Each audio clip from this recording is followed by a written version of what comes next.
Bungalow Bill here, and welcome to From the Depths.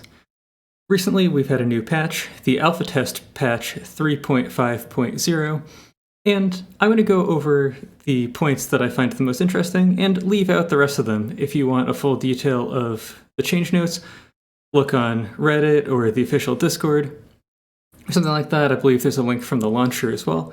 But let's get right into things. One of the biggest and flashiest things is that they made the new propeller blades look visually very interesting. You can do basically whatever you want with it, and it's in the extra configurations tab. So one of the interesting things that they have to work here is the visual nodes. As far as I'm aware, they don't have a good way of showing the nodes. And at the moment, doing this through this kind of UI is a little bit clunky. It'd be really nice if there were like some debug stuff on the screen, but overall, the stuff that you can do with this is really cool. And I'll show it off a little bit, although I haven't messed around with it enough to really make any good blades. And I think to make like a really good propeller blade, this is clunky enough that and even if it wasn't clunky, you'd have to lay down an image under the propeller and keep tweaking until you've matched to the image. I don't have one here. So basically, you have a bunch of nodes that this blade shape interpolates through on both sides, and you can affect the camber and twist and thickness as well. And you can insert them or you can remove them, and you can move them up and down the blade. So for an example, I have this one at the tip, and I can rotate it sort of around the axis of rotation. If I do that to that extreme an extent, it's not going to work out that well. I think for the most part, for my sanity, I would leave all of these rotations to 0 unless I want a specific tip angle. You can make it wider. And I think it's putting some sort of interpolated spline through them, which is why if I make a very large change, it kind of curves. Oh, this isn't interpolated spline because it's local, right? When I'm changing this, it's not changing this part of the shape. There's some sort of curve fitting going on here, but it's not a spline.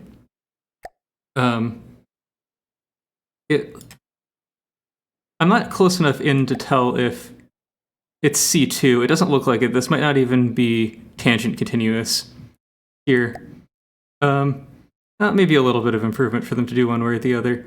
I think no matter what you do, you're going to need a lot of these. So having tangency controls would be really nice as well. That would help a lot. But I'm going to try to keep things moving a little bit. So you can make it thicker. You can move it forward and backward. Rotation, I already went over it. So shaping, it might not be that obvious for this one at the tip. I'll make it a little bit wider and a little bit thicker. First, that doesn't do much at the tip, does it? Well, let's look at the next one down from the tip as best we can. So what shaping does is kind of beefs up the amount of camber to it. If you drop the shaping down really low, you basically get a plate. If you bring the shaping up really high, you get something with a lot of camber to it. You definitely get some weird results out of no middle sliders type thing. And you can also hit the default preset if you've really messed things up and want to fix them. And it's reasonably nice, and I've seen some examples of some fairly nice looking propellers that people have come up with. Definitely something to play around with a little bit. The next topic I have to discuss is stability. And not in the terms of crashes. I've had 3 crashes so far trying to produce this video, so there might be a little bit of new work to do there, but stability in the new mechanic that they have introduced, where every vehicle has a stability assigned to it, and the stability is based on average velocity magnitude change, velocity rotation rate times velocity magnitude, and construct rotation rate. So it's given a value between 0 and 100%, and there's also, in the targeting card, a slider that lets you prioritize or deprioritize vehicles with high stability. So something that I should probably start using for my cram cannons. And this currently has a few effects. At the moment, I'm not aware of any way to actually check the stability that a craft has, but hopefully they will be adding that in, or I just can't find it. Munition Warner range is now a function of stability instead of rotation rate. It varies between 20 to 110% for 0 to 100% stability. Now, this actually does bring up something interesting that I had thought of before and forgot while I was going for this spiel. Which is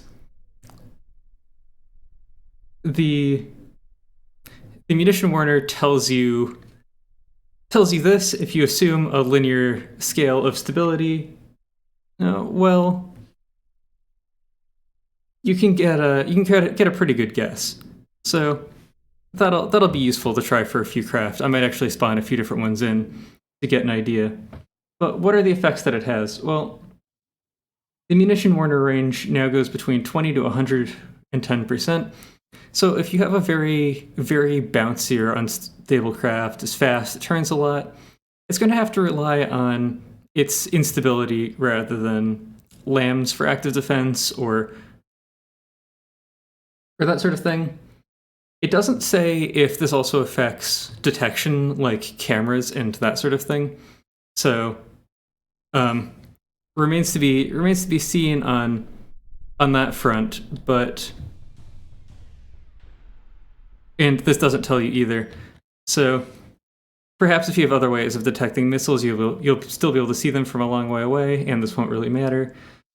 Jury's still out on that. I suppose they may or may not tell us, or someone might figure it out.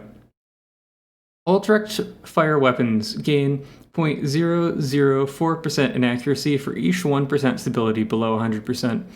So this is a maximum increase of 0.4% inaccuracy. You look 0.24 inaccuracy, so that'd be bringing it up to 0.6, which is noticeable.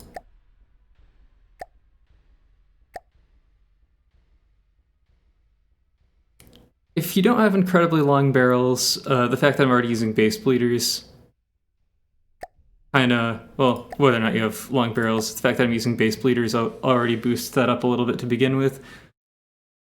If you're shooting at a large target, this isn't going to be very noticeable. If you're trying to shoot down a fast plane from another fast plane, this is going to become fairly noticeable. However, APS was already not a weapon that you'd ever choose for that. So I don't think this nerf is going to have any significant consequences. I could be proven wrong about that later. That maybe trying to shoot a small boat from a really unstable plane is going to prove to be difficult, but just in my experiences with the few battles that I've tested out, I haven't seen any huge differences yet. Missile laser target inaccuracy is rerolled every second, and the actual inaccuracy of the beam is interpolated to the new value over 1 second. Remote and Lua missile error is increased by 0.1 meter for each 1%. So, that maximum 10 meter inaccuracy will be a bit more significant than the APS nerf, I think, and will make stable missile platforms, given that we already have a reasonable amount of inaccuracy added to remote guided missiles recently, this will make the maximum more like 18 meters, something like that. And you'll miss even some pretty big targets, so a stable missile platform might now be necessary for remote guided missiles, although I haven't tested it significantly yet. It does not say what the missile laser target inaccuracy is at base if it's similar to what's happening to direct fire weapons. But that's it for those at the moment. I expect those numbers to probably change a little bit on the alpha test branch. And, well, I'll see as I test different craft over the days if this really makes a huge difference or not. I'm not sure if you've noticed, well, the 5th season has been putting around, but the particle effects from the turning thrusters don't seem to be visible when there's only water behind them. At least these were getting clipped as soon as they passed this area. That might just be a coincidence, though. Anyway, next topic. Okay, something that I just remembered to talk about is, I didn't see it in the patch notes, and maybe it was snuck in before, but if it was, I didn't notice it. There's been a camera update on the beta test branch for a while, and it has not been on the alpha test branch, but now it is. So this causes a smoothing effect to camera transitions. You can turn it off from the options menu. I probably will. You can set the time down to 0, and it turns it off entirely. And now this just works. Recently, I've been following around my craft manually like this because the follow mode was so broken, but now it just works beautifully, so I'm going to be using that again. And there is an additional option here now. So automatic control or manual control. Existing craft will be in manual control. New craft can go to automatic control, where they get assigned based on, I don't know, something, just some algorithm they came up with. Let's turn that on. And see what we got. It's interesting that these got a little bit of forward and back added to them, because I don't think I have this vehicle set to pitch forward. And even if I did, I don't think I'd want forward set to them or not. This is automatically set on pitch up and pitch down, despite being near the center of mass. It's set to yaw and forward and back, but not pitch up and pitch down.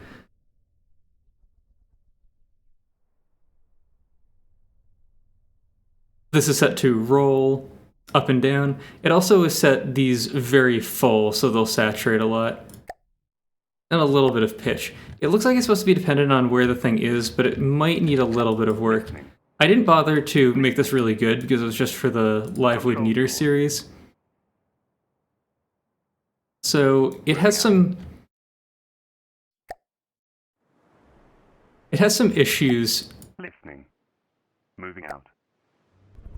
Stability-wise. It seems like it's doing okay, despite the little bit of weirdness here. Actually, this is the good one. It was this one that was the weird one. So I wouldn't just blindly use this utility at the moment. I would I would probably keep things on manual. And if you don't keep things on manual, definitely check every piece of propulsion, which is something that we've always had to do anyway. So fuel engines, you can press Q on any part of the fuel engine now. It doesn't just have to be on the main block. That's really helpful because sometimes if you didn't build the fuel engine, it was kind of hard to find the main block. Breadboards can now set more stuff on more blocks via a generalized block setter. And it's not terribly comprehensive, and there's plenty of stuff that you can't set at the moment.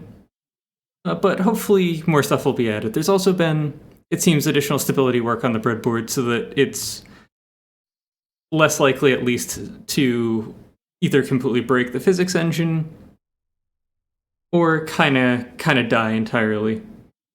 Instead of always up, we now have this option that will try to stabilize your pitch input to either, or your propulsion input to either horizontal or vertical by using these orientation inputs. So automatically point upwards. We'll try to make this thing align its thrust upwards as far as it can within these limitations. and similarly to always point horizontal. Or it can be set to just whatever you set here, whether it's through the ACBs or there was an intent to allow breadboards there as well. The other thing is that there's now a 0.25 second delay from max yaw one way to max yaw the other. So if you have ACB control over a CJE or that sort of thing, and it's flipping up and down really fast, it'll now at least look a little bit smoother. I don't think that's sufficient to... Oh, it's 0.25 seconds for 0 to 15 degrees, so it's half a second from all the way up to all the way down, which is fairly significant, probably not enough to make jets significantly more difficult to control, and probably just make them look a little bit nicer in general. Some of the pieces like the aero elevator, rudder, aileron, that kind of stuff, those have been buffed defensively and in cost more in line with some of the other control bits that have been added into the game. Effective impact angles for sabot head is reduced to 75% of the actual impact angle. So there are two ways you can specify impact angle. If it's angle of incidence, this is a buff. If it's the complement, it's a nerf. I'm going to assume it's a buff, and that it's now computing hits to be more square than they actually used to be, and that'll in particular make wedge armor a little bit worse. Control/flight surfaces only add 0.75 drag for each 1 unit of force generated. So it used to be 1-to-1. It's a slight buff. The reason that it's not really good is to stop you from placing 2 at a 45-degree offset and getting free thrust. I do think that in the long run, this should be based on angle of incidence, so that you get very good lift at low angle of incidences, and much worse lift to drag ratios as the angle of incidence goes up. Positive-negative force axis code has changed, so anything made in alpha using custom rudders should check their yaw, roll, and pitch inputs. Yeah, so that's a thing to do. If you were watching this move before, the top of these rudders is well, there's something interesting going on. I don't think this is actually them going in wrong directions, but there's how these attach and how these rotate can change a little bit based on how they're placed. So I think I have a little bit of fixing up to do there. These are working differently from these because I have 2 different pivots. Yeah, well, part of that will to just make this not be a pivot, so only this is a pivot, but part of it is also that I need to go back over a few of my craft that have these and make sure that they still have the correct inputs now. There was a bug fix to EMP damage. There was an issue where when you hit subconstructs with EMP, it could sometimes jump incorrectly to the wrong construct. Actually, it might have been any construct, any other construct. There's someone complaining on the forums that sometimes EMP charges were jumping to the origin of a vehicle. That is probably this bug fix. There have been a variety of physics fixes, primarily focused around multi-threading. It basically seems to have to do with syncing things up to the correct frame so that some calculations used to be occasionally applied with a bit of a delay. And the old 1x1 wing block is gone to promote the more performance-friendly custom wings, and custom wings produce force per sheet as opposed to the old wings, which produced force by block, so it's less stress on the calculation system. There are also a few more transparency fixes. They've been trying to get transparency just right for a while. The issues that if you've been that I pointed out, and you may have noticed if you're paying attention too carefully, with the particle effects from my propellers. Those are probably a transparency issue. There's some stuff with tracers and explosions and water currently. The stuff they were fixing had to do with glass and smoke primarily. So a few more fixes for that. To my eye, it looks like there's still a few things that are wrong, some of which I think are regressions. But I am not a graphics person, but it has been explained to me in the past that transparency is very hard to get correct in this kind of rendering system. So please have a lot of patience with them as they try to get those things squared away. Anyway, there's a bunch of other stuff in this, and if you're really interested in the nitty-gritty, again, take a look at the patch notes, but that is the overview of the things that I find the most interesting. As always, I hope you enjoyed watching, and I hope to see you in the future.